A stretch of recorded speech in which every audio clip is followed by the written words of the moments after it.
ये कहानी 7 भाइयों और एक बहन की अनोखी कहानी है, जिसे सुन के लोगों के रोंगटे खड़े हो जाएंगे।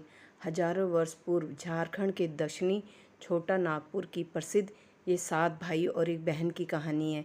पीढ़ी दर पीढ़ी हमारे पूर्वजों ने ये कहानी सुनाई है। आओ इस कहानी को सुनते हैं। एक राजा के 7 बेटे और एक बेटी थी, जो खुशी खुशी अपना जीवन बिता रहे थे। 7 भाई बहनों में इकलौती छोटी बहन बहुत ही शांत स्वभाव, आज्ञाकारी एवं संस्कारी थी। उनमें सबसे बड़ा भाई का विवाह हो चुका था। 7 भाइयों में सबसे छोटा भाई एक आंख से अंधा था। छोटे भाई के दिल में अपनी इकलौती बहन के लिए बड़ा प्यार एवं लगाव था। एक दिन बड़े राजकुमार अपनी पत्नी और अपने छोटे भाइयों को साथ लेकर अपने खेतों में काम करने चला गया। क्योंकि उस ज़माने में खेती-बाड़ी आपसी सहयोग से हुआ करते थे। सभी लोग खेतों में काम करने जाने से पहले अपनी छोटी बहन को खाना बनाने का आदेश देकर घर से निकलते हैं। सातों राजकुमार की बहन अकेले घर पर खुशी-खुशी सबके लिए खाना बनाने के लिए जंगल से सरोटी का साग तोड़कर लाती है और बड़े प्यार से सरोटी का साग बनाती है और बैठे-बैठे सब्जी, फल आदि काटने का औजार से साग काटने लगती है। इसी दौरान वह अपनी उँगली भी काट बैठती है और रक्त की एक तेज़ धार निकलने लगती है, जिससे उसका पूरा हाथ खूनों-खून हो जाता है। तब राजकुमारी सोचने लगती है कि क्या करूं? अगर घर के दीवार में खून को पोंछूंगी तो भैया लोग देख लेंगे और चिंता करेंगे, और यदि अपने कपड़े को पोंछती हूँ तो भाभी खून लगा कपड़ा देखकर कुछ गलत समझने लगेगी। राजकुमारी इस डर से सब्जी पकाने वाले छाता साग में सारा खून को पोंछकर खून को बहाने से रोकती है। फिर इसी खून को लगे साग को सब्जी बनाती है। जब उसके सारे भाई और भाभी अपने खेतों से लौटते हैं तो छोटी बहन हमेशा की तरह सभी के लिए साफ थाली में खाना और मिट्टी के लोटे में पानी पीने के लिए पानी देती है, और सभी एक साथ खाना खाते हैं और पके हुए साग को खाकर खाने की जमकर तारीफ करते हैं। और वे सब अपनी बहन से पूछते हैं कि बहन, तुम्हारे द्वारा बनाया हुआ यह साग बहुत बार खाया है, परंतु आज की बनी सब्जी का स्वाद बहुत ही अद्भुत लग रहा है। बताओ ना कैसे यह बनाया है, इसमें क्या क्या मिलाकर इतनी स्वाद सब्जी बनाई है। पहले तो राजकुमारी डर से सहम गई कि कहीं भैया को पता ना चल जाए कि मेरे हाथ की उंगली कट गई है। फिर वह थोड़ा सोचकर बोलती है कि कुछ नहीं भैया, जैसे हमेशा की तरह सब्जी बनाती हूँ आज भी वैसी ही बनाई है। राजकुमारी अगले दिन सातों भाइयों के अनुरोध पर फिर से एक बार वही छाता साग की सब्जी बनाती है, परंतु भाइयों को पिछले दिन के जैसा स्वाद नहीं मिलता। फिर ऐसा ही अनुरोध 3-4 बार हुआ, लेकिन खून लगे साग का स्वाद उनके मन मस्तिष्क से उतर ही नहीं रहा था। असलियत जानने की जिज्ञासा सातों भाइयों को हुई और भाभी ने उससे उस दिन के खाना बनाने का तरीका जानने की जिद करी। मजबूरन राजकुमारी को सारी घटना बतानी पड़ी। सच्चाई मालूम होने पर पांचवा भाई, जो बहुत ही लालची किस्म का था, उसने बाकी भाइयों से कहा, बहन का खून इतना स्वादिष्ट लगा तो इसका मांस कितना स्वादिष्ट होगा। यह बोलकर सभी भाइयों के बीच चर्चा करने लगता है। सबसे छोटा भाई को छोड़कर बाकी भाइयों ने राजकुमारी को मारकर उसका मांस खाने को राजी हो गए थे। मांस खाने को सोचकर उन सभी के मुंह से लार टपकने लगता है। भाइयों के मन में स्वादिष्ट खाना खाने के लिए वह कितना लालची बन गए, इसका आभास राजकुमारी को हो गया कि किस प्रकार उसके भाई उसका मांस खाने के लिए ललसा रहे हैं। एक दिन सातों भाई शिकार खेलने के बहाने राजकुमारी को लेकर घने जंगल में जाते हैं, और वहां पहले से तय कर रखा होता है कि हम 4 वृक्षों के एक मचान के नीचे पहुंचते ही इसको हम मचान पे बैठा देंगे और शिकार खेलने के बहाने धनुष लेकर वहाँ से चले जाएंगे। तब वह अपनी बहन से कहते हैं कि बहन, यहाँ कोई जंगली जानवर नहीं आएगा और तुम इस मचान पर चढ़ जाओ और वहाँ बैठ जाओ, तब तक हम शिकार करने को जाते हैं। यह ढोंग भाइयों ने करा। चले जाने पर तब राजकुमारी को पूरा आभास हो चुका था कि आज आखिरी दिन है, लेकिन वह चाहती थी कि उनके भाइयों की इच्छा यह पूरी हो, इसलिए वह भी मचान में जाकर बैठ जाती है। फिर सभी भाई उस चट्टान से थोड़ी सी दूरी पर एक चट्टान का पहाड़ था और सारे भाई अपनी धनुष बाण पर एक चट्टान पर अपनी धार तेज करते हैं। सबसे बड़ा भाई सबसे पहले धार तेज करता है और अपनी बहन पर तीर छोड़ता है। तभी राजकुमारी पूरी बातों को समझ जाती है, भाइयों का क्या इरादा है, और अपनी मातृभाषा में गीत गाती है। बिंदु बिंदु दादा, छाती ताइक ताइक, अर्थात जान से मारना ही है दादा साहब, तो तीर को सीधे मेरी छाती में वार करो, इधर उधर तीर क्यों चला रहे हो। फिर सभी भाई बारी बारी से अपने तीर के धार को तेज करते हैं और राजकुमारी पर निशाना लगाकर तीरों को छोड़ते हैं। 6 भाइयों का निशाना खाली जाता है और 7वां भाई, जो सबसे छोटा था, वह तीर चलाने से इनकार कर देता है, क्योंकि उसे अपनी छोटी बहन से बहुत प्यार था, बहुत लगाव था और धनुष बाण चलाने में 7 राजकुमार में सबसे निपुण था। राजकुमारी जानती थी कि उनके 7 भाइयों में से सबसे छोटा भाई बकरियों की तरह लालची नहीं है। 6 भाई छोटे भाई को दबाव डालते हैं और आदेश देते हैं कि अगर वह तीर नहीं चलाएगा तो बहन की तरह उसे भी हम मार देंगे। छोटा राजकुमार उदास मन के साथ तीर को थोड़ा ही धार से कर देता है, दूसरी दिशा में तीर को छोड़ने की कोशिश करता है और तीर को धीरे से छोड़ता है। राजकुमारी हर बार की तरह वही गीत गाती है, बिंदु बिंदु दादा, छाती ताइक ताइक। इतने में छोटे भाई का तीर सीधे राजकुमारी के सीने को भेद देता है और राजकुमारी की आत्मा शरीर से अलग हो जाती है। उसकी आत्मा उसी स्थान पर भटकने लगती है।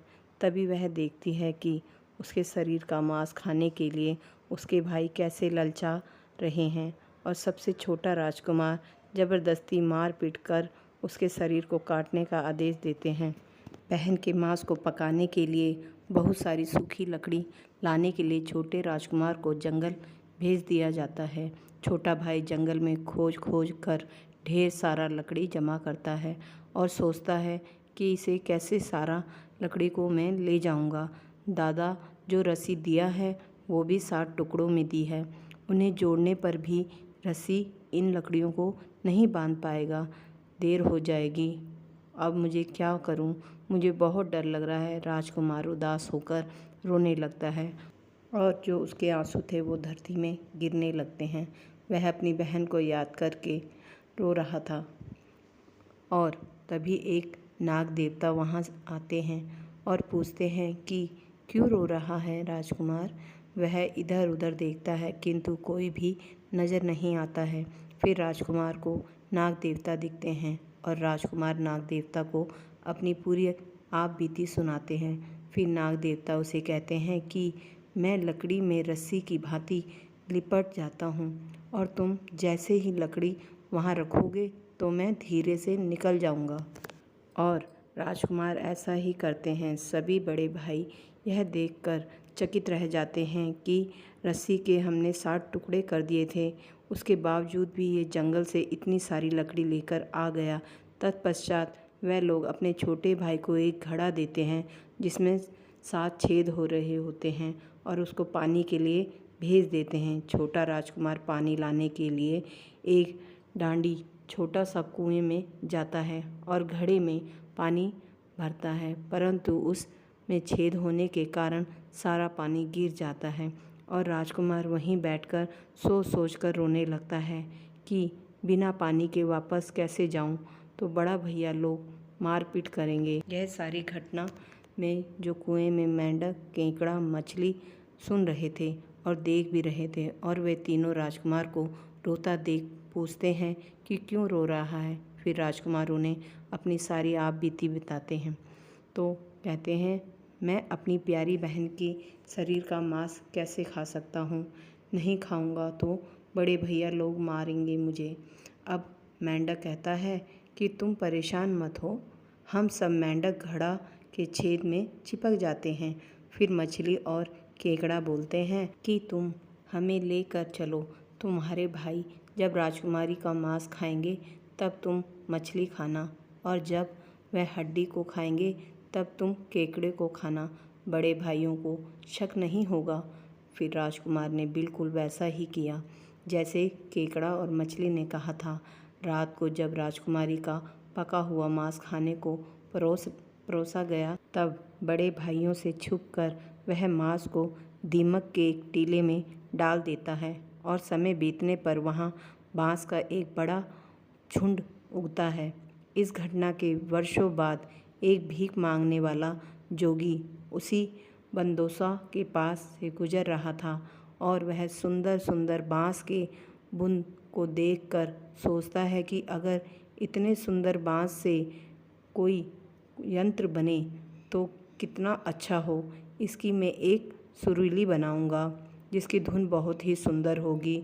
उसी क्षण वो बांस से आवाज़ आती है, ना काट रे जोगी, ई तो लागे भैया रोपल बांस। जोगी फिर भी बांस को काटता है। जोगी इसी उद्देश्य से एक मोटा बांस का टुकड़ा काट कर ले जाता है कि इस बांस का आवाज़ इतना सुंदर है, यदि इसकी मैं बांसुरी बनाऊंगा तो इसकी कितनी मधुर आवाज़ निकलेगी। और जोगी उस बांस की एक सुंदर मुरली बनाता है और इसको जगह जगह बजाता है, और इसकी मंत्रमुग्ध आवाज़ से सब लोग मोहित हो जाते हैं। एक दिन जोगी घूमते घूमते बड़े राजकुमार के घर पहुंचता है, और अधिक धन के लालच में जोगी ज़ोर ज़ोर से बजाने लगता है। परंतु इस बार वो मुरली में मिठास नहीं थी और एक ही स्वर बार बार निकल रहा था, ना बाज केंद्रा, ई तो लागे मोरा दुश्मन कर घर। बार बार यही धुन निकलने पर बड़ा राजकुमार मार पीट कर जोगी को अपने घर से भगा देता है। ऐसे ही घूमते घूमते जोगी हर भाई के घर जाता है, लेकिन हर बार की भांति वही धुन, बाज ना बाज रे केंद्रा, ई तो लोग लागे मेरा दुश्मन कर घर का, बजाता है। यह धुन सुन सारे भाई जोगी को डांट डपट कर भगा देते हैं। सबसे अंत में जोगी छोटे राजकुमार के घर पहुंचता है। छोटा भाई के घर के आंगन में प्रवेश करते ही जो मुरली थी वो बजने लगती है, जोर जोर से, बाज रे केंद्रा, ई तो लागे मोर छोटा भैया कर का घर का। बड़ा ही मधुर मीठे स्वर का धुन सुनकर छोटा भाई बड़ा खुश हो जाता है और उस पे मोहित हो जाता है मुरली पर। और यह धुन सुनकर छोटा राजकुमार जोगी से बोलता है कि ये मुरली मुझे दे दो, मैं तुम्हें मुँह मांगी मोहरे दूंगा। उसे खरीद लेता है और जोगी को अच्छे से मेहमान नवाजी कर अच्छे से विदा कर दिया जाता है।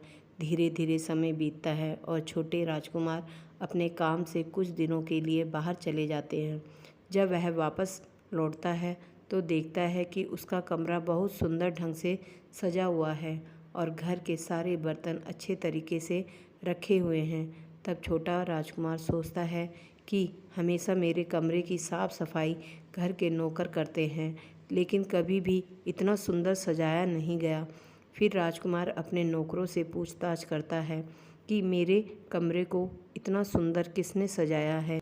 नौकर के मना करने पर राजकुमार सोचते हैं शायद कोई भाभी आई होगी और मेरे कमरे को सजाकर गई होगी।